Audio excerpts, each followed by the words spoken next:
This is Ed, and welcome back to Global TV. It's 8:02 here in Pacific time, and we are joined today by Dr.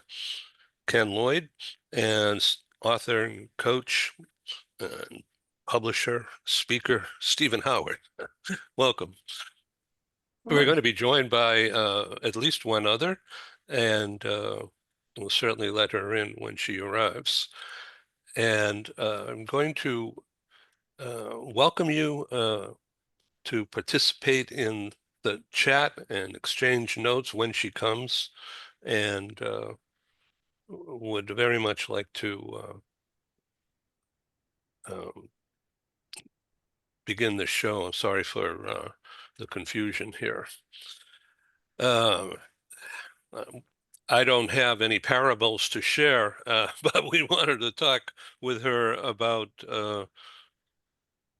skills, leadership skills, and how it relates to her managing talent in this global company that she's an executive in. She's involved with rewards and HR and benefits, as well as overseeing global mobility for a spinoff, a giant spinoff of DuPont Corporation based in the Philadelphia area. And this is something that appealed to her, so we set the show up, and hopefully she'll join us in the next few minutes. I'm looking for messages, and I don't have one from her. I just sent her a message. So, Stephen, you sent me that graphic today, and I uploaded it a few minutes ago for future use. That's about trust, building trust. And so trust is like delivering, right? You earn by doing something for people, sharing ideas and following through on something that you say. Yeah, you earn trust by your behavior, by your actions, like Excuse me. doing, what you say you're going to do, being reliable, being committed, not making excuses. But I think the other aspect of trust, particularly in the workplace, is that leaders need to start their relationships with people on the basis of trust. I've seen too many leaders walk into new teams if they're changing departments or even companies, and they'll start off by the big team meeting, introducing themselves and sharing their big backgrounds and what they hope to accomplish, and then they say, "And here's how you earn my trust." And that is so diametrically opposed to what we need in the workplace today. We need leaders to walk in and say, "I trust you. Here's how you lose my trust. You lie, you bury an error, you blame others, you don't come to me when something you're working on is obviously beyond your capabilities and you need help. That's what I'm here for. I'm here to help you and overcome obstacles and hurdles, or teach you if there's something that maybe you don't have the right skill set for." So that's how you can lose my trust. But you need to start your relationships on the basis of trust. And I see Ken nodding, so I think Ken is agreement here. Yeah, total agreement. And I've seen the exact same situation where, if you will, new leaders enter an organization and they will pontificate beautifully how important trust is in the organization. Then they'll go off and they'll say, "You have to earn my trust." That immediately sends a red flag to someone going out and earning trust. I'm a trustworthy individual. I don't have to go out and get a merit badge in it.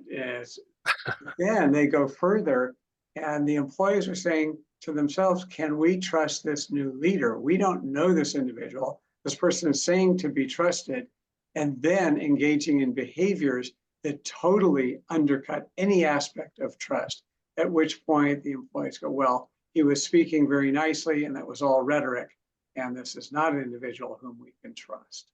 Yeah, and one of those behaviors in my mind is the attitude of trust but verify. Wait a second, if trust but verify means you don't trust. So if you only trust them to a certain point, that's fine. Like you delegate a project. I delegate Ken to you something, and I trust you to do the first 3 steps. Maybe you've never done the 4th step before. Well, that's where I need to become a mentor and coach.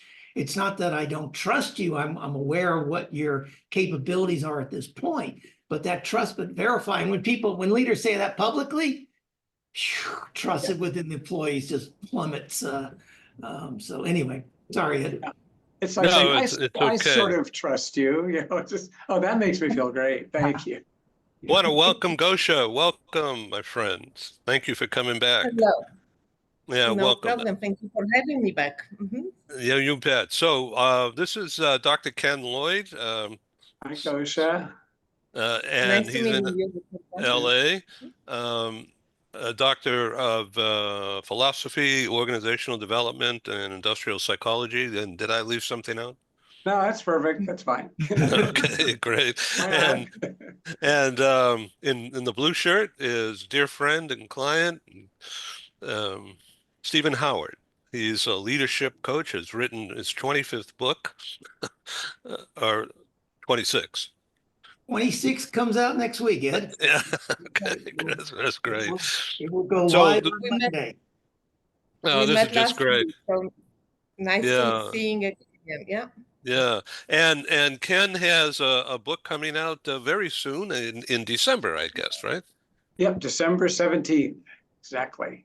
Performance Yeah. appraisals and phrases for dummies, the new edition. Yeah, kind of a fun book to Great write. timing. Yeah, thank you. So, Gosha, for the sake of the audience out there and for Ken, please introduce yourself. I've already mentioned that you're involved in HR and benefits and mobility around the world for your company, which is a recent, I don't know how recent, but a spinoff of DuPont. Mhm. Correct. Not so So, much recent anymore. It's 12 yeah. years or so in Oh, the 12 making. years. Okay, great. Yeah. Yeah, I was on the website. Earlier today in prep. And so it's a huge industrial company. Um, Mhm. and is it more than coatings, sealants and coatings? I didn't have a chance to go deep on the site.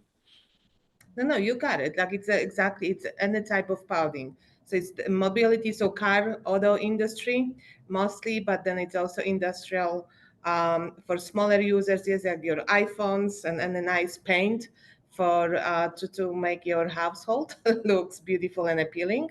So it's a variety of coding systems. Well, that's really interesting. So our friend Stephen Howard has many years of experience living outside of the U.S., and particular Asia Pacific. Where he was vice president of marketing for was at Citibank, and what Coca-Cola or I forget. Uh, Time Magazine, Citibank, Texas Instruments. Okay. can't keep a job, huh? You keep. No, no, no, no, no, no. And the reason, and I always said the reason I stayed in Asia so long is the statute of limitations. I was waiting for That's a funny story. That's I never thought of that. Boy. In fact, I'm going to renew my global entry. It expired during COVID. Okay, so Ken, uh, the first time you wrote the Dummies book was a long time ago, right? And it's been read by corporate execs around the world. Um, have you kept in touch with those readers? Do you have a network built in for your new audience? Yeah, I have a network primarily based on my consulting from years ago. I'm still in contact with individuals and companies where they worked, as well as when I then joined one of my clients for 18 years and developed a very solid network within that company and beyond it. And years ago, when I had written a workplace advice column, people had written in from all over the US and frankly, Canada as well, developed some additional networking through that. And so I stayed in touch. And now with this new edition of the book, we'll kind of reach out again and rebuild and strengthen those that are already in existence. So, Gosha, do you have team members all over the world, or do you do it all yourself? Oh no, so I'm part of the total rewards function is within global HR, and we are structured within 3 regions. So I'm working with colleagues in EMEA, primarily in Spain and Switzerland, as well as across the APAC. China would be our, biggest location, and where the team is located as well, and then Latam, Brazil, and Mexico. So do you get used to late night phone calls? No, it's pretty manageable here in what I've been doing. So the most of I would say the primary focus of me is the U.S. market. So on occasions, yes, they're going to be a late night or early mornings, yes, for my APAC colleagues. But from the schedule perspective overall, it's pretty manageable, despite having exactly that wide range of time zones to cover. Yes, of course. Okay, so just to let you know, I produced an APAC talk show about a week ago, about 10 days ago or so, and it went well here in California. I set it up for 5 p.m. my time, which made it 9 a.m. in Tokyo. Yeah, and so we're going to be doing that again because it went well, and I want to expand our reach and invite people from Singapore and Australia and Philippines, India, as well as China, if possible, Korea. So if you'd like to join, let me know. Or if you'd like to Okay. have somebody else join from over there, I certainly would welcome additional voices on the program. Makes it really interesting, and it helps us, of course, build audience and have more voices and more Mhm. opinion. And that's what I'm striving for. So Sounds like a plan. yeah, it's great. So one of the topics that we wanted to chat about today was that, like that graphic that I sent you, very interesting graphic with movable parts. And if you would like to load that up into my screen share, and we could discuss that briefly if that's convenient for you, Gosia. Yeah, I see it. Mhm. Okay, if you'd like to use my screen share, it's open and available. Let's see. It's very colorful. If I had more skills, I'd be able to do it too, but I would rather not put my thumbs everywhere. Okay, so there we go, the headline. Can you see it? Okay. No, it just disappeared. Okay, there we go. Okay, so um, my headline is in blue, above that, but this is what counts here: 12 skills that pay back forever. And so when they're talking about payback for executives, payback for the management, payback for the employees, right? So emotional intelligence, number one, negotiating, asking for help. Let's talk about asking for help. So that's a factor of trust, isn't it? Enabling trust, putting out that image and that welcome mat for opinion. Are you, I'm sure you are practicing that in your company across your spectrum. Would you like to discuss any of these, including that, what I just raised, asking for help? Mhm. Yeah, I think like so focusing on asking for help, like you mentioned, I agree with you. It's the trust, the organization that build the trust would enable employees to be, I would say, comfortable asking questions. But it's also too, I think for me, it would be also culture of where mistakes are permitted. Yes, like we all understanding, like so more organization being the learning focus, and so employees are not afraid of making those mistakes and asking for help when needed. And they're not going to be perceived as somebody who doesn't know or is not a qualified associate. I think that's how I would point out. Yeah. Ken, would you like to add to that? And then Stephen? Yes, I remember working, doing a project for a particular organization in which an employee related that he went to his manager with a question asking for help. And instead of taking the kind of approach that Gosia has mentioned here of training, development, coaching, we want to hear your questions. That's how people learn. When asking a question, the response was, shouldn't you know how to do that? Why are you asking me a question like that? Okay, that's the fear that people have. I don't want to look foolish. I don't want to look like I'm incompetent. I don't want to look like I don't belong. And I'd rather just kind of suffer here, struggle through it, than ever put out that kind of possible vulnerability. That's a horrible climate and culture for people to be working in. It's very dissatisfying because it's a climate of fear. And to me, when you hear a comment like that coming back from a manager, all you can say if you're the employee is, ouch, what's that? But that's the opposite end of it. You've seen it, and it really is destructive to the individual as well as to the company. Stephen. And it's shutting down, yes, for any possible or potential future feedback. Absolutely right. Yeah, I think if a boss said that to me, my response wouldn't be ouch. It would be 2 words and not Merry Christmas, as they say. So, yeah, two views on this. One is also leaders should not just give the answer. Obviously they shouldn't do what Ken just described, but they shouldn't just say, well, here, go do it this way. They should turn into a coaching mentoring opportunity. Ask what have you tried? What have you looked at? What hasn't worked? Who have you talked to?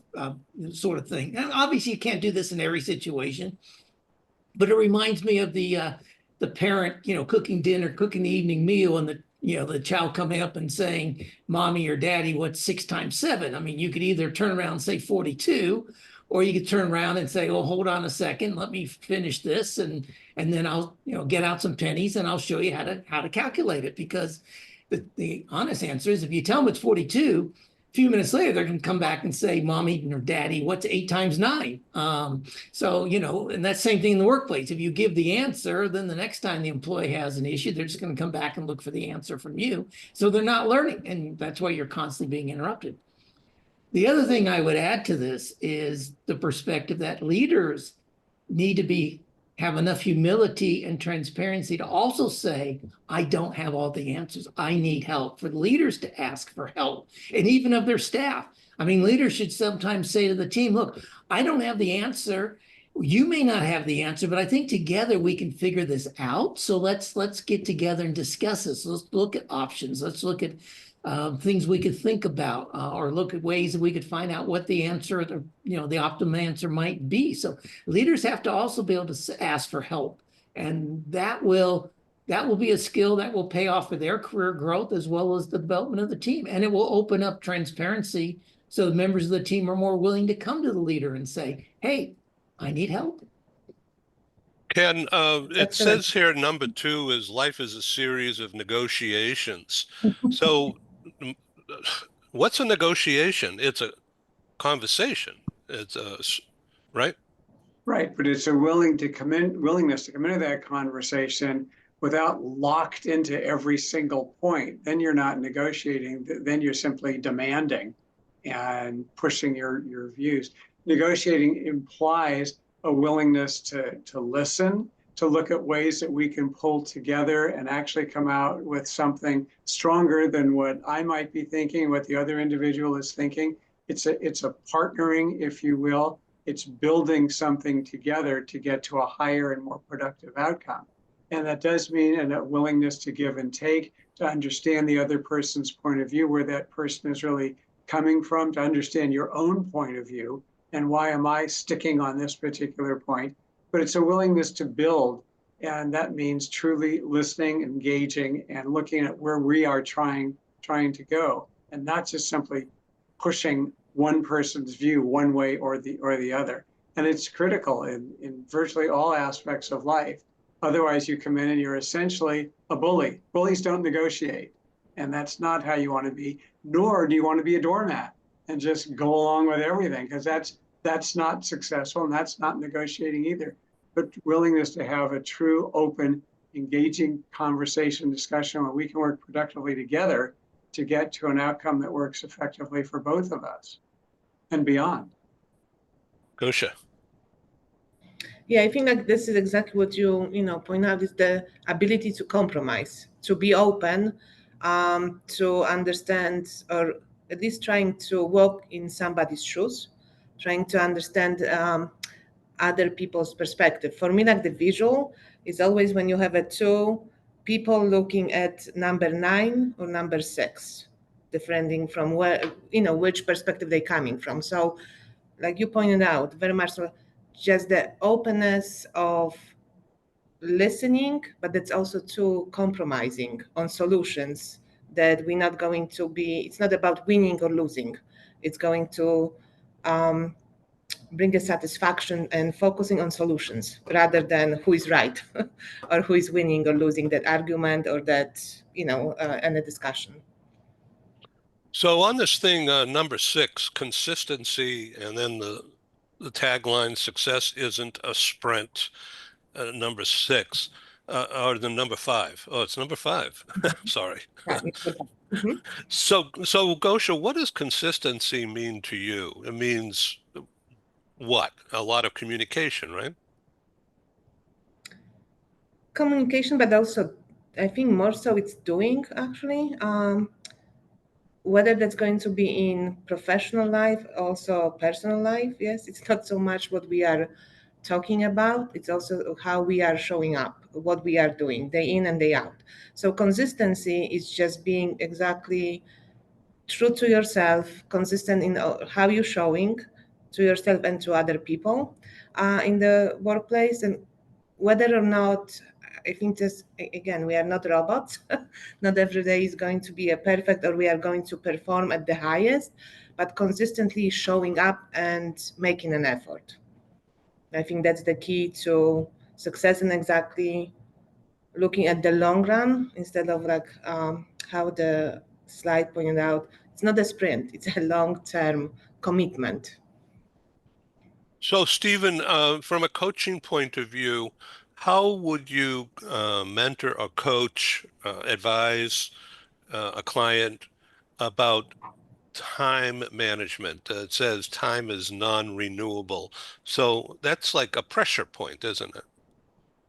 It can be, or it could be a focus point too, depending how close the deadline is, maybe. But where I coach people, and I've had great feedback on this. I've been doing this now for about 3 years, I think.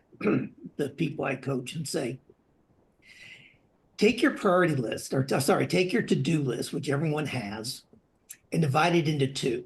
And their first reaction is, well, why do I want two lists? I have a hard enough time getting through one list. And my philosophy is one list should be your priority list. 4 or 5 things that you're doing with a couple bullet points on each one that are your most important priorities. Like in my case, like this week, one of my priorities is doing the final touches on the book I'm releasing next week. And so, I've got a goal to have it published on Monday. So I've got a couple things I have to do on it this week. It's a priority. Everything else goes on to my GSD list. Getting stuff done. If you get my drift there, I think you did.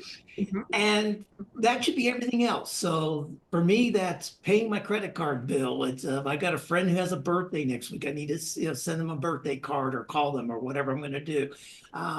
Everything else is on that list. And when I start the day looking at that priority list, and then I decide, okay, I've got a commitment on Ed's show this morning. So as soon as Ed's show's over at 9 o'clock, boom, I'm going to work on priority number 1. And I'm not going to look at email. I'm not going to get bothered with paying my credit card bill. I'm not going to look at anything else. I'm going to spend the 60 to 90 minutes I need to on that priority. Then when I finish that priority, I can look at the GSD list. And so in the workplace, it's the same thing. It's like bunch your emails. Do your emails 3 times a day, beginning of the day, just before, just after your lunch break, and then before you break, instead of constantly looking at email and interrupting your brain flow and not working on your priorities. And so the people I've coached this on have come back to me and said that is one of the best pieces of advice they've ever put to use in becoming more productive. So Gosha, in dealing with people from team members from across time and space and cultures, Mhm. borders, number 7, uh, uh, delaying gratification. that is really different in different countries, right? And I think it's not only the cultural, yes, like different, meaning for different nationalities, but I also think different meaning for everyone individually as a personal. Yes, so, and we also looking at that perspective. I think a lot of studies has been published, generational at least. Yes, it's a big difference in, let's say, I don't know, boomers, Gen X, and then Gen Alphas or millennials. So you kind of need to, and I think too, like the point we were making last week, yes, with Steve, when they were talking about nationality and how you recognize um, people as well, looking under, looking at or consider cultural background, maybe gender also, and personality wise. So I think it's similar with delaying gratification, but still I think you need to kind of point out when is the rewarding thing, because too, delaying gratification, meaning if you recognize an effort, I don't think we should be delaying the recognition. However, the gratification, and you say like, if you can run long term with like achieving some goals or payout. So the two different things. In terms of recognitions, I would say it's worth of recognize the talent, recognize the effort, the moment you observed something at your colleagues or at your associates. With the gratification, I think, yeah, the success may taste better if it's delayed. Hope that Steve, makes how sense. do you, yeah, it does. Steve, please comment on that. Yeah, I agree with Gosia totally. And one of the things about this chart that she's sharing is that we shouldn't look at these things in unison or unilaterally by themselves. So if you take that number 7 and combine it with number 5, it shows, one of the things that we have to realize is that we can burn a team out and we can meet a third quarter goal.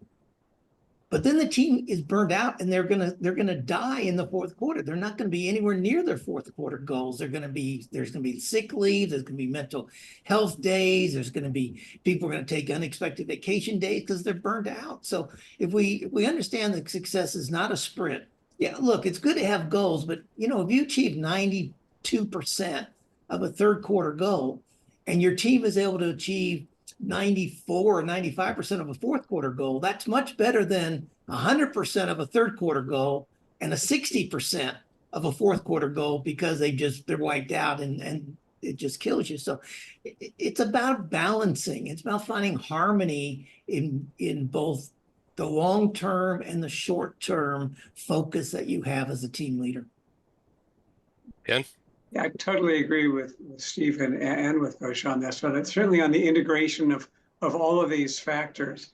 I mean, even if we go back to time management can also be a source in its own way of pressure, of stress, and interfering with the ability to perceive as success on the job and the kind of positive feedback that goes with it.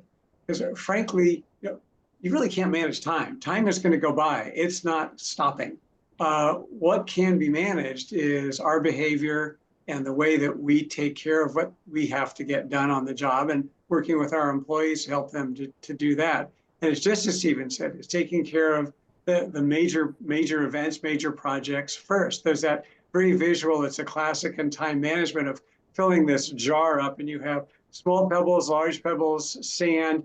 What do you put in first? If you fill the thing up with the sand first, with the minor stuff, you're not gonna be able to put in the big pebbles, the big rocks at all. Put the big ones in first, then the medium ones, then the smaller ones, and you pour in the sand. And that allegory fits the same as managing our time. And it's something that we can do, but it can also be a huge source of pressure and stress. And as managers, we want to be aware of the time, if you will, time demands, then timing that's associated with the projects on which we're working or on which we're collaborating with our employees as we carry them out, to make sure that we're sensitive to that. I see Stephen has a comment. No, there's a great video, Ken. If I can find it, I'll send it to you. A professor used that analogy in a classroom. and he filled a jar with rocks and asked the class, is it full? And everyone said, yeah. And then he poured in sand and he said, now is it full? And they said, yeah. And then he added some small pebbles to it and he was able to do that. And everyone says, okay, now it's full. And then he poured a bottle of wine into it. And he said, the lesson is there's always room for wine in your life. Cheers. Oh, cheers indeed. Yeah. Okay. Now, I'd like to get some discussion on number 8. Gosia? Collaboration over competition. Yeah. So I think, so obviously, when you work across different teams, stuff, yes, collaboration makes sense. However, I would challenge that because it depending on profession, depending on the task and goal. So definitely, if you have, any objectives and goals, I agree that to achieve as or obtain as a team, collaboration will win over. So just that builds to that environment of not being afraid to ask questions, the trust, and then the leadership, and then just being humble and quite honest that you don't know what you don't know.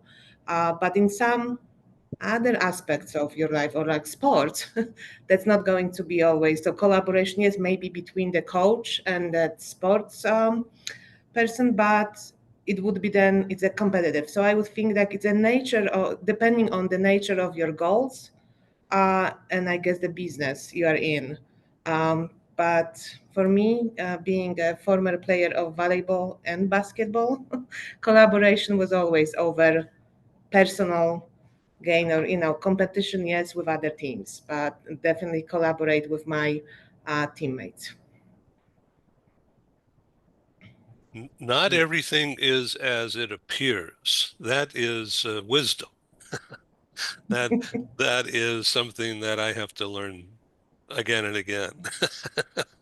And excuse me, number 11, clear and effective communications opens doors, resolve conflicts, and builds bridges. Well, that's like a no-brainer though, Ken, isn't it? But it's a linchpin in It's everything. interesting. You say it's a no-brainer, and yet how many of the problems in organizations come back to communication? This should be the easy one. I agree with you. It's simple to communicate, to listen, to engage the ideas of others, to be clear, to make sure you understand the individual with whom you're communicating, make sure you understand your message. And yet within organizations, communication-related issues and problems tend to be a major source of all kinds of difficulties for an organization. Yes, it should be simple and easy, and no, it's not. It's just a source of so much difficulty out there. Stephen? I forget who said it, but a wise person once said the illusion of communication is that it's taken place, and it doesn't. People don't listen. The other thing about communication here, something I learned a long time ago, been very helpful to me, is that understanding that all of us as human beings, we receive, retain, and process information through 3 modalities. What we see, what we hear, and what we experience or test or try or touch. And like in my case, I remember and I process information better by what I read. So if I'm at a party and I meet 20 people and there's no name tags and no handing out of business cards, I might remember 2 or 3 names the next day. But if I get something handed to me with their name on it, or I see a label on their shirt, I'm likely to remember 12 or 13 names of that 20 because that's just how I retain and process information. And we all can do all 3, but we all have strengths, usually in one of those 3. So one of the things about communication, one of the weaknesses of business communication is that leaders only focus on one, and they tend to focus on the one that they prefer. Like in my case, I would send out memos. I would send out emails because I like the written word. But I would be missing the people on my team who want to hear things. They want to see the presentation, hear the presentation, I should say, or they want to be able to try something, test it, have a chance to understand it. And so if I'm only using one modality, the chances is I'm not Well, the chances are high that I'm not communicating effectively, and the chances are pretty high that I'm not going to be getting my message across to everybody. So using all three modalities and using frequency are critical for effective communication. It's interesting, in Oh. the book that I just rewrote and updated, communication in many ways talk about it is replaced with two-way communication, just to make sure it's understood that communication is not dictation. Yes. It's not a one-way street. To communicate effectively, it really has to be a two-way process. That's why I always say to people when they say, well, I need to go talk to somebody. I say, no, you don't. And they go, huh? I said, you know, you need to go talk with somebody. And they go, oh, okay. It's a mental thing, just changing that aspect.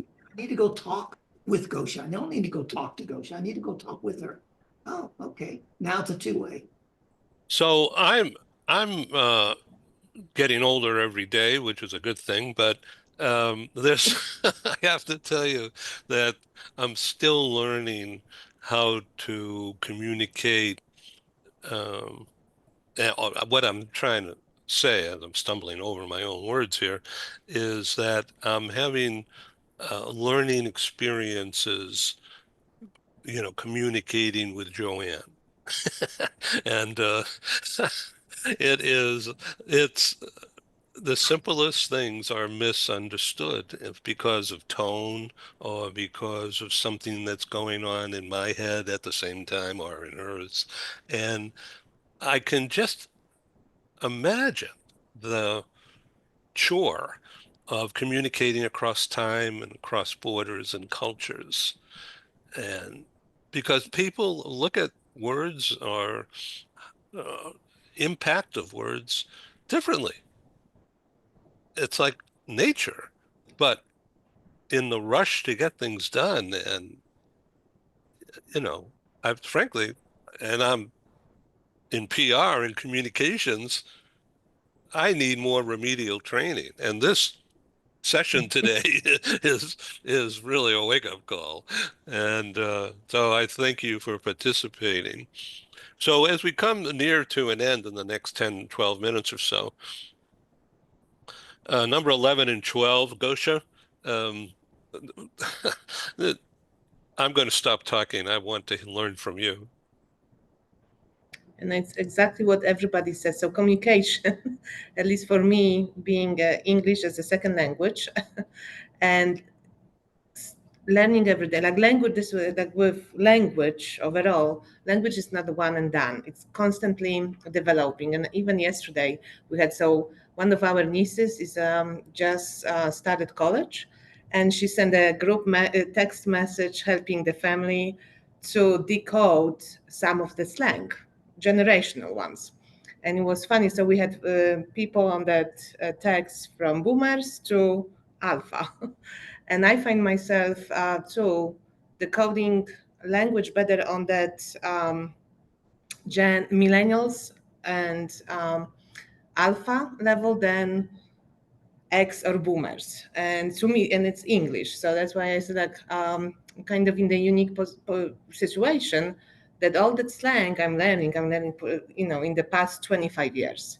And so yeah, so clear communication, it's everyday learning experience. But it's again too, it's tying up with other qualities we were discussing, being open to learn, being open to be vulnerable and honest with what we not know, and ask questions, and understanding too that it's not only like communication needs to be intentional. So we kind of like, what is it that we're trying to achieve and need to be patient with who we're talking to, because it's exactly, there are going to be a gender, age, or cultural differences, or how we communicate or how our message is being received. Stephen? Yeah, I think she nailed it, all aspects of it. People are individuals, and we have to adjust our communication styles for those individuals. With some people, I'll lower my voice; others, I'll raise my voice. Some I can talk fast, and others I need to slow down. The thing about being a communicator is, or when you're communicating, is the onus is on us to make sure the message is delivered. It's not on the other person to hear and understand the message. We have to ensure whether, as Ken was saying earlier about paraphrasing or reconfirming that they understand the message or getting their feedback on or soliciting questions about it, clarification questions, not necessarily pushback questions, but clarification questions. So these are all critical aspects of communicating. The fact is that everyone's working so fast that we are very efficient in communicating, but we're not very effective. So we're efficient. I sent the message out. I sent the email out. I sent, I told everybody, I sent the Teams message out. I sent the group text message out. But did we effectively communicate? And Gosia, I think that was your daughter you said. So, the question I would have for her would be, did she effectively communicate with everybody in the family? Or should she have sent 3 different messages, one to the older generation, one to the middle generation, and one to the younger generation? That would have been effective communication. Not as efficient, would have taken her more time, but would have been more effective. Ken? Yeah, no, I totally agree. Each of you, either directly or indirectly, alluded to the importance of learning, continuous learning. And as humans, certainly as leaders of organizations, as consultants, as coaches, we need to have not just a willingness to learn, a true interest and motivation to learn and to grow and to continue our development. Or it's so easy today to become obsolete. This is reading and attending podcasts, going to seminars, but not just staying current, reaching out, getting beyond our so-called comfort zones, reading and studying in areas that are totally new to us.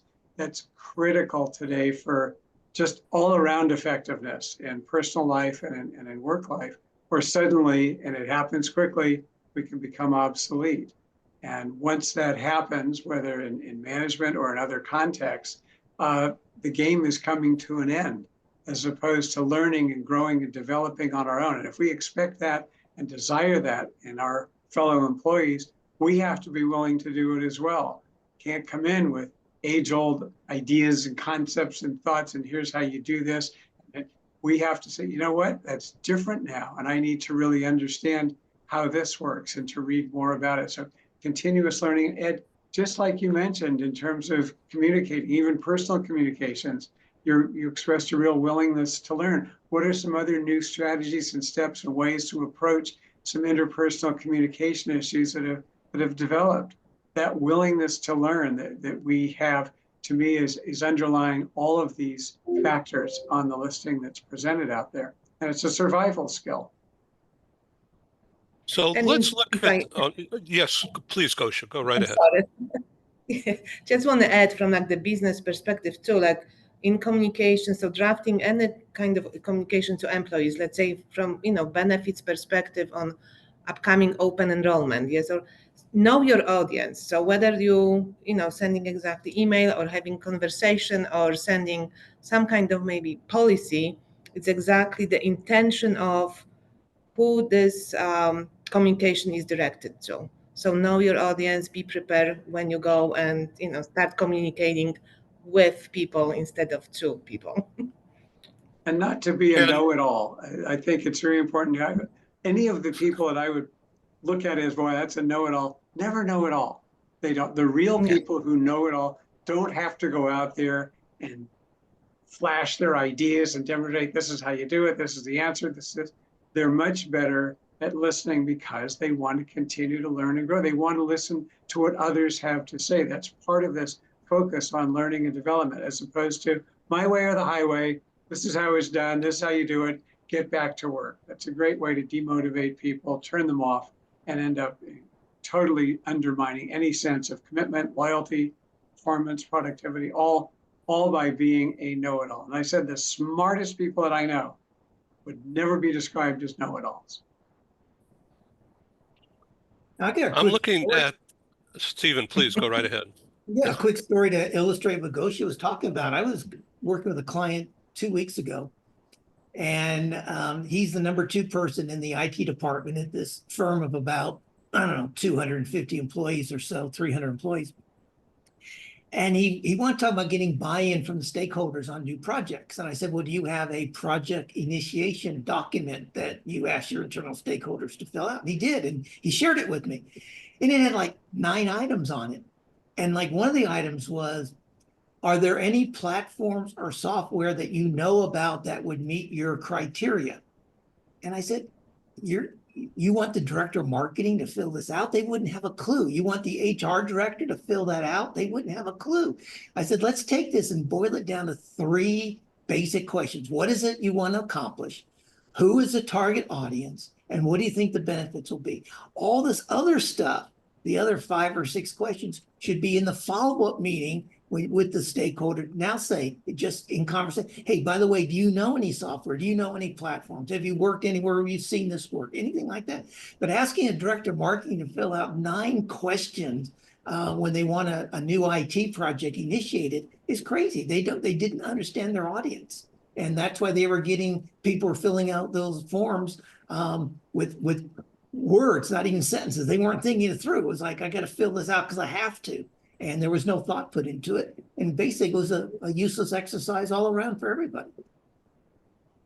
Well, I want to call attention to the graphic and what a wonderful job the owner did. And number 8. Let's look at number 8, and I think that is a perfect headline for this TV talk show. So thank you for participating. And I think the graphic showing the arrows moving and exploding um, tells me, anyway, that every one of these are equally important, not that number 1 is more important. What do you think, Gosia? I agree. It's like I think Steve, yes, or Ken mentioned before, those overlap. And sometimes, depending on the situation, I would say like they are situational as well. Some of the priorities over what's more important or helpful, it's going to take over, one quality over another. So like maybe when you work on the project, the communication, time management, adaptability and critical thinking could be more, more prominent than anything like delaying gratification, for example. So, or being easy to work with depending on what you need to get done. So is it the project that is solely on you as an individual contributor, or is it going to be team? So I agree with you. So they overlapping, they are equally important depending on the situation. On December 12th, I'm fortunate to be able to present an in-person meeting in New York City inside the U.S. headquarters of the Global Trade Bank, HSBC, which is, of course, London-based and Hong Kong-based. And HSBC has been hosting me in London the past 3 years, and this is the first time in the U.S. coming up December 12th. And I invite you all to join me virtually, if not in person, inside the headquarters of HSBC US. We are partnering with other groups and making this a mega event. And so it's December 12th, 12/12, and I'll be sending out information.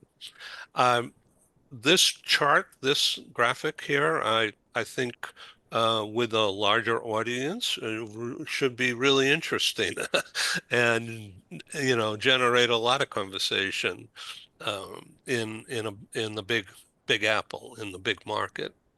And but there will be other charts and graphics, and I'm developing that program structure and content now going forward. So you'll be hearing more about that. Our London event with HSBC will happen in the new year, very likely in April, but it's not final yet. Thank you for being on the show and playing this game today. Gosia, thank you. Thank you so much for having me back.